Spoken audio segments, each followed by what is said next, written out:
কাঁথা চাপা দিয়ে মারবো। সুন্দর কথা। এই মনের ভক্তিটা নিয়েই তো তুমি মায়ের কাছে গেছিলে না? কৃষ্ণকালী যাও আর যেখানেই যাও, আর শিবশ্যামার কাছে যাও, একটা বড় মানুষের প্রতি যার ভিতরে এক ফোঁটা জ্ঞান নেই, তুলে রাখতে কেন বলেছিলাম সেটা বলে দিই। আমার ভিডিওটা দেখো, তোমাকে এখন ভদ্র ভাষায় বলছি, আমার ভিডিওটা দেখো। শর্ট ভিডিওয় শ্যামার বচনগুলো, শ্যামার বচন যেমন খনার বচন হয়, শ্যামার বচনগুলো ছেড়েছি। তোমাদের মা, মা, তোমাদের মায়ের বচন ছেড়েছি। ওগুলো দেখে নিয়ে আমাকে উত্তর করতে এসো, নইলে আমাকে উত্তর করতে এসো না। আমাকে আগে খোঁচা মারলে পরে, আমাকে ইট মারলে মানে পাটকেলটা খেতে হয়। আমি ছাড়ি না, অন্যায়কে ছাড়ি না, ঠিক আছে? তাই বলছি, তুলে রাখতে কেন বলেছিলাম জানো?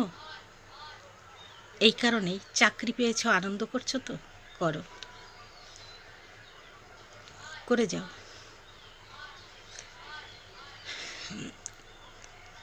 আমাকে কাঁথা চাপা দিয়ে মারবে এই মনোপ্রবৃত্তি যদি তোমার ভিতরে থাকে, তো আমার মনে হয় তুমি তোমার মাকে এই মনোপ্রবৃত্তি দিয়েই দেখো যে কোন দিন সে বুড়ো হবে, তাকে বালিশ চাপা দিয়ে তুমি মারবে, মানে ঝেঁটা পেটা করে কাঁথা চাপা দিয়ে তুমি মারবে।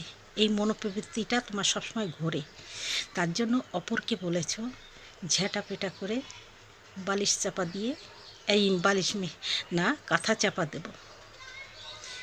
তার মানে ঝেঁটা পেটা করে কাঁথা চাপা দিলে একটা মানুষের মৃত্যু হয়ে যায়, তাই তো?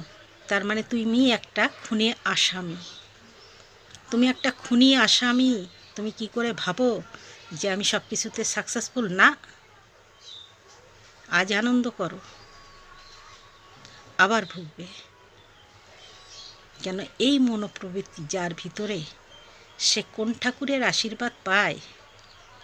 হ্যাঁ, ওই যে কয়দিন জড়িবুটি চলবে, ওই তাবিজ কবজ চলবে, হ্যাঁ, কালা জাদু চলবে, সেই কয়দিনই চলবে, তারপরে চলবে না, আবার শেষ হয়ে যাবে, আবার আসতে হবে, আবার পয়সা দিতে হবে, আবার ওই হাতে চারটি ঢোল ঝোলাতে হবে। তা তোমরা হচ্ছে ঢোল ঝোলানো লোক, তোমরা ঢোল ঝোলানো লোক, আমরা ঢোল ঝোলাই না, আমরা একটুও ঢোল টোল ঝোলাই না কোথাও থেকে।